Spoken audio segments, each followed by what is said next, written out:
बोलो, क्यों आए हो आप यहाँ? क्या करने आए हो? हाँ जी, सत्संग सुनने आए हो? नहीं, गलत करिए। इसके पीछे कोई ना कोई कामना होती है इंसान। हम सत्संग इसलिए सुनते हैं, और लगभग 95% लोगों की चाहना यही होती है कि मैं सत्संग सुनूंगी तो मुझे मोक्ष प्राप्त हो जाएगा। इस भाव से आते हैं, लेकिन याद रखना, जो जीते जी मुक्त हो गया है वही मरने के बाद मुक्त होता है। मुक्ति किसको कहते हैं? मौत सामने है और इच्छाएं बहुत सारी हैं, वो मुक्ति है। लेकिन इच्छा एक भी नहीं है और मौत आई ले गई, उसको मोक्ष कहते हैं। जो जीते जी मुक्त हो गया उसी को मोक्ष मिलेगा। हम क्या सोचते हैं, सत्संग सुनेंगे मोक्ष मिलेगा, और मोक्ष मिलने के बाद क्या होगा? ठाकुर जी का दर्शन होगा, भगवान का दर्शन होगा। ऐसा कुछ नहीं है। मरने के बाद किसने देखा?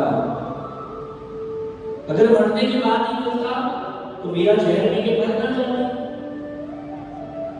अगर मरने के बाद ही मिलता तो मेरा जहर पिया फिर भी बच गई। लेकिन जिन जिन संतों ने पाया है उन्होंने जीते जी पाया है, मरने के बाद किसी ने नहीं पाया।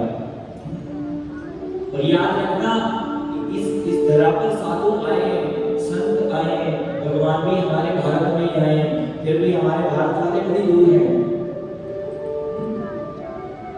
जो बदनाम हुए उन्हीं के नाम हुए हैं। आप देखो ना गौर से, शबरी को राम क्यों मिले? जानती हो क्यों मिले? क्यों मिले? ध्यान से सुनना बात को।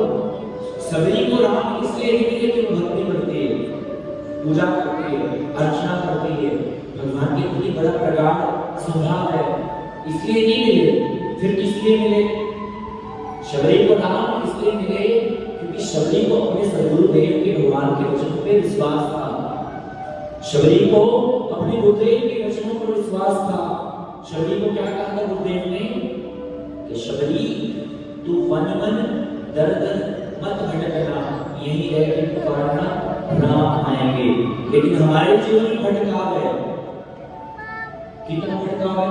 सोमवार को शिव जी पूज लिए, मंगलवार को हनुमान जी पूज लिए, शनिवार को चली गई कहीं और, संडे को खेड़े बाबा को पकड़ लिया।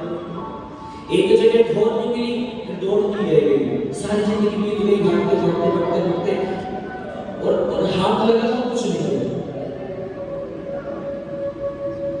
वो एक ओंकार है, एक ही है, एक ओंकार गुरु प्रसाद। जब आद सच जुगाद सच है ही सच, ते नानक होसी भी सच।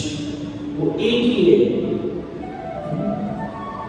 और शबरी के जीवन में विश्वास नहीं कितना है, और आपको तो पता भी है किस चीज का।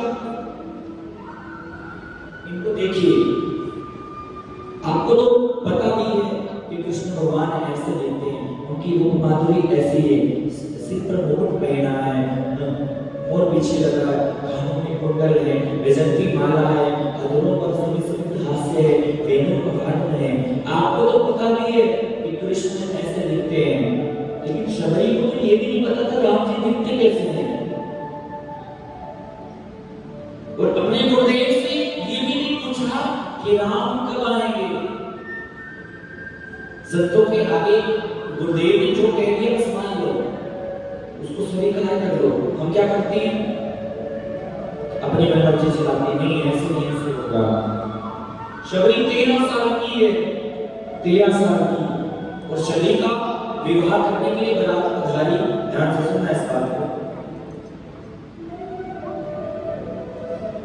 शबरी का विवाह होना था जब, तो बाहर बारात खड़ी है इंतजार में, और शबरी ने खिड़की से झांक कर देखा तो बहुत सारे पशु बंधे।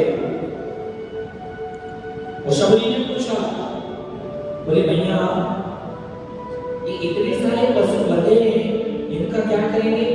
बोले सबकी बलि दी जाएगी। शबरी ने ठान लिया, बोले इनकी बलि दी जाएगी, एक व्यक्ति के पीछे इतने लोगों की, इतने जानवरों की बलि दी जाएगी, इससे अच्छा तो मैं यूं ठीक हूं। और घर छोड़ा और भाग गई।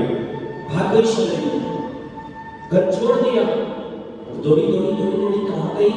पतंग होने की आशा।